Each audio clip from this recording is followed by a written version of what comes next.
Kienu bosta li fakru il-memorja tal-avukat Joe Brinkat li l-mewt tiegħu tħabbret il-ġimgħa filgħodu fl-omor ta' 81 sena. Ħafna ddeskrivewh b'mod partikolari bħala persuna li dejjem qabżet għaż-żgħir, soċjalist bit-twemmin sodi u wieħed li baqa' jitkellem konvinzjoni fuq dak li jemmen fih sal-aħħar nifs ta' ħajtu. Fost dawk li selmu il-memorja ta' Dr. Brinkat kien hemm il-President ta' Malta Miriam Spiteri de Bono li fakret fi żmien li waqgħatha fil-Parlament Malti.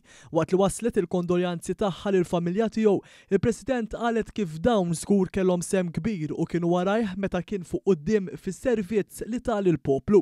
Il-Prim Ministru mexxej tal-Partit Laburista Robert Abela b'kumment fuq il-midja soċjali ddeskrivih bħala bniedem li ta' kontribut enormi fil-Partit Laburista, fil-Parlament Malti u f'numru ta' gvernijiet Laburisti.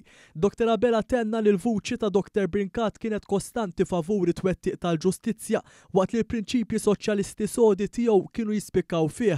Il-Prim Ministru sostna wkoll li fih dejjem ammira l-onestà u t-tenaċità tiegħu fil-professjoni fejn kien avversarju formidabbli fl-awla imma dejjem lejali. Fil-fatt spjega li dejjem tallem minn għandu miegħu kien jaffen qiegħed. Fi stqarrija l-Partit Laburista sellem il-memorja ta' Dr. Joe Brinkat waqt li bħal Prim Ministru bat il-kondoljanzi sinċieri lill-familja tiegħu. Anke l-kap tal-Oppożizzjoni u l-Partit Nazzjonalista selmu l-memorja tiegħu u batu l-kondoljanzi lill-qraba. Sa dan it-tant waqt li sa 23 ta' Ġunju li għadda kien għadu jxandar passjoni l-programm radiofoniku tiegħu kull nhar ta' Sibt flaxija fuq One. Minkejja sfidi ta' saħħa, tkellimna ma' min għal numru ta' snin kien kontributur tiegħu fil-programm m'intix waħdek. Dan huwa l-Kardinal Mario Grech li mhux biss kien ħabib ta' Dr. Brinkat sa minn żmien li kien għadu wisqof tawdex, iżda jqis li mill-2006 l qudiem kienu qrib ħafna ta' xulxin u kienu spiss iħabtu l-ħsibijiet tagħhom bl-iskop tal-ġustizzja soċjali. Il-mixja tagħna bdiet ftit xhur wara li jiena sirt isqof tawdex fl-2006. Niftakru jiġi l-uffiċċju u l-kurja u għalli x'taħseb kif ikollok tirrikordjali messaġġi ostra. Għalli jien għandi programm kull nhar ta' Sibt fuq One Radio għalli windoqqhom hekk għalli.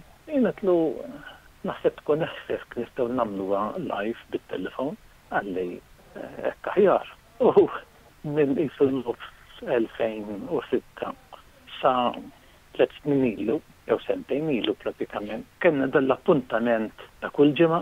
Tkellimna wkoll mal-Perit Carmen Ufella, ex-Ministru mill-istess era u anke aktar riċenti ex-Kummissarju Ewropew li għal snin twal ħadem il-qrib ma' Dr. Brinkat fil-Partit u l-Gvernijiet Laburisti u għajtenni li f'dal avukat li jista' bi prinċipji sodi kien jara persuna li jgħidha kif iħossa mingħajr ma jinkwieta x'jistgħu jkunu ir-reazzjonijiet. Dejjem żamm prinċipji sodi, dejjem what you see is what you get, dak li kien jemmen fih kien jgħidu indipendentement ma jqgħodx jaħseb jekk pereżempju xi ħadd mhux se jaqbel miegħu, dak żamm il-prinċipji soċjalisti mill-bidu sal-aħħar, ovvjament kellu karriera twila fil-Parlament. Joe mhux meta spiċċa mill-Parlament għatam il-politika, baqa' għaddej anke reċentament, jiġifieri kull ma jkun għaddej b'xi mod jew ieħor irid jikkummenta fuq u anki jekk jitfa' kumment żgħir